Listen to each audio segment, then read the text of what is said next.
1150만 명의 관객을 동원한 한국형 좀비 영화 부산행.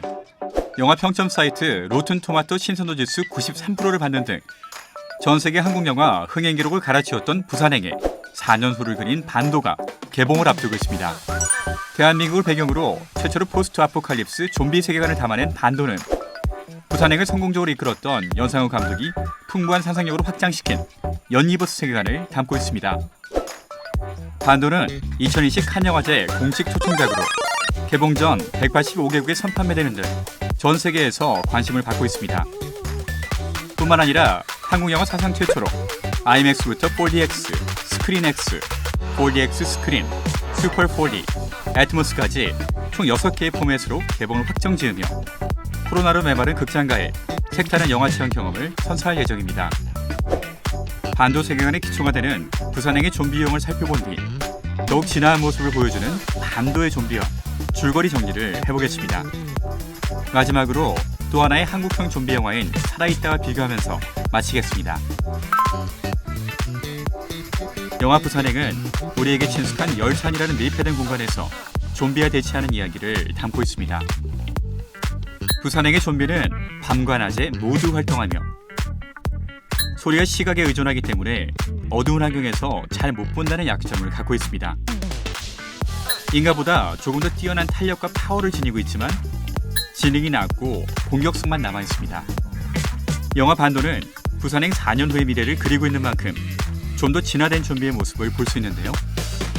어두운 밤을 틈타 이동하는 주인공들의 모습으로 미뤄볼 때 여전히 소리와 시각에 의존하고 있다는 것을 알 수 있지만 네 발로 뛰어가는 모습과 불에 타서 합쳐버린 기형 좀비의 모습으로 유추해볼 때 원초적인 본능이 극대화되어 더 빠르고 강하게 진화했다는 사실을 알 수 있습니다. 영화 부산행이 해외에서 극찬을 받았던 이유 중에 하나가 바로 아주 리얼한 한국형 좀비 연기였습니다. 해외에서는 값비싼 CG로 만드는 좀비 영상을 특수분장과 배우들의 연기력만으로 만들어냈는데요. 이 예사롭지 않은 좀비 움직임은 현직 비보이 팀의 작품이라고 합니다. 영화 반도에서도 마찬가지로 멋진 좀비 연기를 기대해보겠습니다. 전편인 부산행에서는 열차라고 하는 한정된 공간에서 목적지까지 살아남는 생존 드라마를 그렸다면 반도는 4년 후 좀비 바이러스로 버려진 한국에서 저마다의 방식으로 살아남는 다양한 인간의 군상을 담고 있습니다. 지금까지 공개된 예고편을 바탕으로 줄거리를 정리해보겠습니다. 좀비 사태가 벌어진 뒤 가까스로 배에 몸을 실은 군인 정석은 배 안에서 좀비 바이러스에 누나와 조카를 잃고 가까스로 매형과 탈출합니다. 그리고 세월이 흘러 4년 뒤 대한민국, 반도는 좀비 바이러스로 인해 전 세계로부터 격리된 폐허 국가가 됩니다. 그날의 아픈 추억을 품고 해외에서 살고 있던 정석에게 하나의 미션이 들어오는데요. 그건 바로 엄청난 양의 돈이 들어있는 트럭을 반도에서 되찾아오는 것입니다. 한 사람당 250만 불, 하나로 30억 가까이 되는 거부할 수 없는 거액을 들은 뒤 다시 한번 악몽의 지옥으로 들어갈 결심을 합니다. 반도에 들어가 가까스로 돈이 들어간 트럭을 발견하는 정석의 일행. 하지만 정석의 매형의 실수로 차의 컬렉션을 누르고 이 소리를 듣고 몰려온 좀비떼 때문에 정석은 매형과 헤어지게 됩니다. 다행히 정석은 버려진 대한민국에서 들깨처럼 살아남은 민정과 유진 일행에게 구조되지만 정석의 매형은 지옥에서 인간성을 상실하고 미쳐버린 631 부대에게 납치됩니다.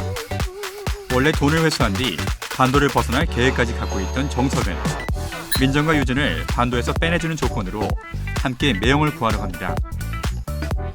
돈과 매형을 확보한 뒤 반도에서 대탈출을 시도하는데요. 달아나는 정석 일행을 잡기 위해 631 부대의 잔당들은 어두운 도시의 밤하늘로 조명탄을 쏘아올리고 정석 일행은 이에 반응하는 거대한 좀비 무리와 광기에 미쳐버린 이들을 뒤로하고 질주합니다. 과연 그들은 성공적으로 반도에서 탈출할 수 있을까요? 코로나 바이러스 여파로 대부분의 할리우드 영화들이 개봉일을 1년 이상 미룬 상황. 가뭄처럼 메마른 극장가에 한국형 좀비를 다룬 살아있다가 먼저 개봉하고 반도가 뒤를 이어 개봉하는 만큼 이 둘의 비교는 피해갈 수 없을 것 같습니다. 포스트 아포칼립스 대한민국의 도시를 배경으로 하는 반도는 개조된 자동차와 총기 등 스케일이 큰 무기를 갖고 블록버스터급의 액션을 제공합니다. 이에 반해 영화 살아있다의 경우 한국인에게 아주 친숙한 공간인 아파트에서 벌어지는 철저한 좀비 생존기를 다룬다는 점에서 오히려 부산행과 비슷한 느낌을 주고 있습니다. 특히 영화 살아있다는 SNS 방송을 하던 주인공이 게임과 SNS를 통해 얻은 지식을 활용하여 좀비 사태에 대응한다는 손쉽게 공감할 수 있는 요소를 품고 있습니다. 또한 영화가 진행됨에 따라 재기능을 상실한 SNS로 인해 변해가는 주인공들의 상황도 또 하나의 관전 포인트가 될 수 있습니다. 좀비 영화에서 가장 중요한 것은 뭐니 해도 바로 좀비가 되겠습니다. 빛과 소리에 반응하여 빠르게 움직이는 부산행과 반도의 좀비는 물려서 죽을 경우에는 10에서 20초 안에 좀비로 변하고 물려 죽지 않은 경우에도 10분 안에는 좀비로 변해 순식간에 이성과 지성을 잃어버립니다. 반면 영화 살아있다에 등장하는 좀비는 감염 속도가 느리며 감염 초기, 중기, 말기에 따라 행동이 변하는 특징을 갖고 있습니다. 초기에는 가쁜 호흡을 보이며 중기에는 호흡이 중간중간 끊기며 좀 더 각진 움직임을 보이다가 말기가 되면 끊긴 호흡과 갑작스러운 빠른 움직임 그리고 각진 움직임을 번갈아 가면서 보입니다. 게다가 지성을 완벽하게 잃어버린 반도의 좀비와는 달리 살아생전 익숙한 행동들을 보이며 제한적인 지능을 보여주기까지 합니다. 이제 좀비는 더 이상 낯선 소재가 아닙니다. 해외의 좀비라는 컨셉을 받아들여 한국적으로 소화한 넷플릭스 드라마 킹덤 그리고 좀비를 한국의 일상과 연관지은 부산행과 살아있다. 전 세계적으로 한국형 좀비의 열풍이 불고 있다 해도 과언이 아닙니다.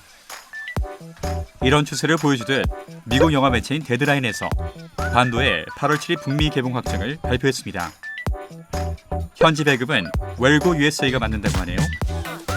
비록 스크린 150개 정도를 시작하는 제한적 개봉이지만 코로나19로 미국 극장가가 폐쇄되다시피 했던 점을 감안하면 상당한 규모입니다. 최근 전 세계적으로 한국 열풍을 불러왔던 영화 기생충처럼 코로나로 모두가 힘들어하는 요즘 또 하나의 열풍을 불러올 수 있을지 기대해 보겠습니다.